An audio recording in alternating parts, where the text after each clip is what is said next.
What's up, y'all? It's your girl Victoria Renee. So I am coming to you guys today because I gotta tell y'all something serious.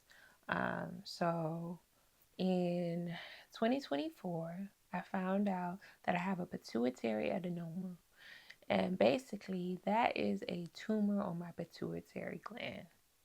And in 2 days from today, I will be having surgery to have it removed.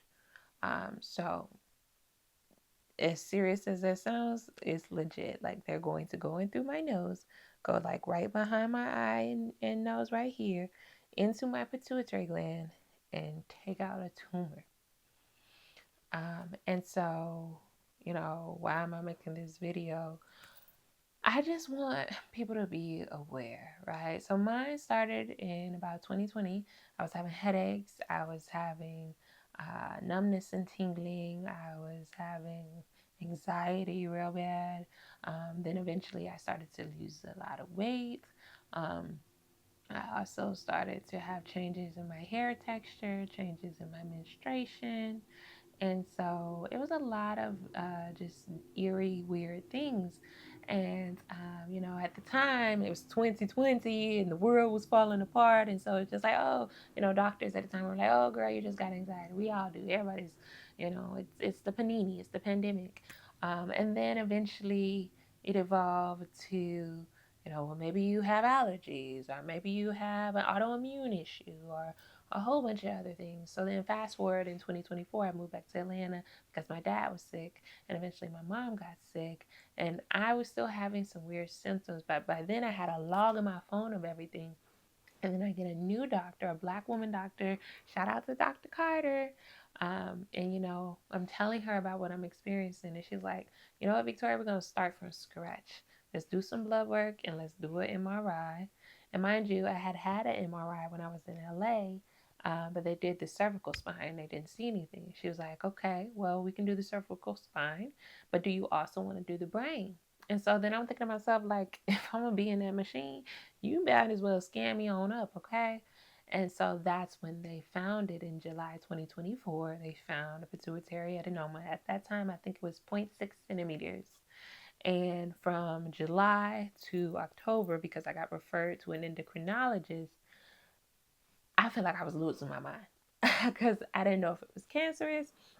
I didn't know what was going to happen to me. I was just like, Lord, because I had just watched my father go through, chemo and radiation. And I started to think about my life and my choices. I don't have any kids or family yet. So I was like, if I go through radiation and chemo, like, I just started to spin. And, I'm so grateful for my parents because, they trained the child up in the way in which I should go. And I started to cling to my faith, okay? Cling heavy to my faith. I started to read the Bible every single day because I honestly felt like Job. My parents sick. I'm sick. I had lost my job. I was getting rejected a lot with my work. And, then I had a relationship that fell apart. And I'm just like, Lord, all fronts. So I just down, like, what is happening? So I felt like Job, and I decided to read the whole book of Job because I heard the preaching of Job, but I had never read the whole book itself. And so then I read the book of Job, and I was still pissed off. I was like, if Job was your man, why would you even let the devil play with him like that? Like, why are you even engaging the devil? You are God. So again, it was another, like, I need to dive deeper into the book and the word and my faith because there ain't no reason Job need to be going through this, right? And so that led me to reading the Bible and stuff every day. And so, there's many ways to cope with adversity. Some people drink, some people have sex, some people, gamble or, turn to drugs, whatever. And I was literally just crying it out and having conversations with God. And, what's real about having something that makes you think about your mortality is that you start to reflect on your life decisions.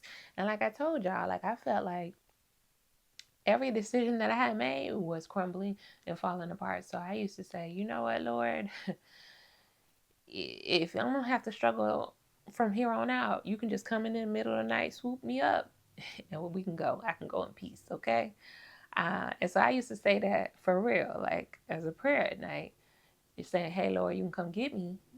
And the next morning, I would always wake up and I'd be like, okay, God, well, if I'm going to be here, then look, you're going to have to guide me, okay? And that would be my prayer. And then there were even times where I was like, well, okay, if no other aspect of my life is working out, then I've obviously failed, right, at this creative life and all the things that I was trying to do. So then help me let that go so I can be a normal person, right? And just maybe go get a job at a bank or whatever. Like, let me just let this creative shit go. And I would pray that prayer at night, and the same thing the next day there would be some kind of creative opportunity or some kind of, you know, what I would call a hint of an angel just saying, like, you know, Victoria, just trust, keep going. Here's a little, you know, puzzle piece. Here's another clue. Here's another next step, you know. And little did I know when I prayed for being guided that I was literally being guided. And so I'm grateful for that because I would have those nudges to keep going. But anyways, eventually I joined a support group where there's actually two support groups on Facebook. One of them has over 22,000 members for people who have pituitary adenomas. And, you know, they talked about their experience of like taking medication, some of them doing radiation. Some people have this condition and they get the surgery to take the tumor out. And sometimes it grows back. Yeah. But nevertheless, like, you know, using that support group and talking to my therapist, that's one thing. And look, God and my therapist, that was a tag team, baby. That is what helped get me through some of my darkest moments and my darkest times dealing with a lot of this stuff. And, you know, I thought I would be so anxious. And at first I was, because I was like, Lord, you know, I'm a caregiver. I don't have no one to care for me. How is this even going to work? And so then I talked to one of my friends. Shout out to Oche. And Oche opened the door of her home to me. She was like, Victoria, I know you have a serious recovery coming up. Because after you have this surgery, there's a potential for a cerebral spinal fluid leak. And so that just means the fluid from your spine and your brain can start leaking out your nose. And if you bend over like this, or if you lift anything too heavy, like heavier than a gallon of milk, you could have that potential leak, which would mean you would have to rush back to surgery.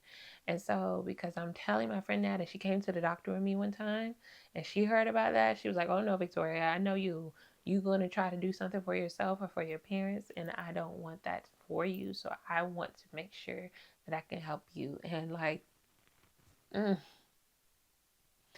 to feel so cared for in that way, like, again, it's God and it's the angel of Oche. But anyways, so even with her, I had, you know, started to get the courage from another colleague encouraging me to like, hey, you need to reach out to some more of your peers or supporters because you never know, and you never know how people will show up for you. And so I did that. I decided to reach out to just closer friends, if you will, and they started to do just that. And it was overwhelming because I remember when I first found out about these things and I reached out to some of my relatives and the response was minimal. Whereas when I reached out to some of my peers and colleagues, they started to immediately call me and text me, hey, Victoria, whatever you need, I can do this, I can do that. Like even this past week, my friend Oche was like, you know, one of your friends sent a wedge pillow to the house. Another friend was like, I'm about to send a care package. And then shout out to Jessica. Jessica was like, my sister is a medical doula. I'm going to have her write you up this whole plan. We got a whole strategy of how we're going to help you and make sure that you're good. And again, like, nothing but God. So I went from like, Lord, the surgery is one thing. That's one thing. And I trust that you're going to be there for that. But like the recovery was the scariest thing because I'm like, I don't know if anybody's going to show up or do for me. And they did. And then with this situation, it's not just about me, it's also about my parents. Who's going to care for them if I'm not able to care for them? Which is what my thoughts were when the doctors initially presented surgery to me. It's like, you're going to need a lot of help and care, which I was like, I don't know how the hell that's going to happen. And then, glory be to God, my relatives started to circle back and say, hey, we're going to make sure your parents are good. So God is good. And even through it all, like technically, I don't have a 9 to 5 right now. And the Lord worked it out where I have enough finances to cover me during this 4 to 6 week recovery period. The Lord worked it all out. And so that goes back to the old adage of let go and let God, because He moved. He moved. Now I had to put in some work. I had to reach out to people, and I did. And I'm grateful that I did. But He moved these people for me. And so, I just feel grateful. And God is good. And so when it comes to the surgery that I'm having on Tuesday, I feel a sense of peace.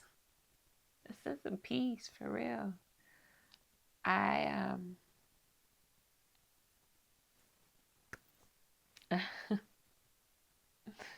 God is good. I trust Him. I lean into scriptures like, yea, though I walk through the valley of the shadow of death, I will fear no evil, because Thou art with me. Thy rod and Thy staff, they comfort me. I used to say this 23rd Psalm anytime I had a scan or a procedure. That grounded me, soothed me. And one of my favorite verses of all time is, for I know the plans I have for you, to prosper you and not to harm you, to give you a hope and a future. Jeremiah 29:11. Bless the Lord. Always pulls me through. And, be strong and courageous. No weapon formed against me shall prosper. Faith without works is dead. So all of those scriptures have moved me through this entire process and continue to soothe me and ground me and anchor me. And so I feel ultimately at ease, which is eerie, but I mean, it is what it is. And I'm just like really grateful. And so I just want to continue to move in that spirit of God's got me. And yeah, I guess I'll just talk to y'all after my surgery. So please send your prayers up. And yeah, that's all I have. All right. Thank you.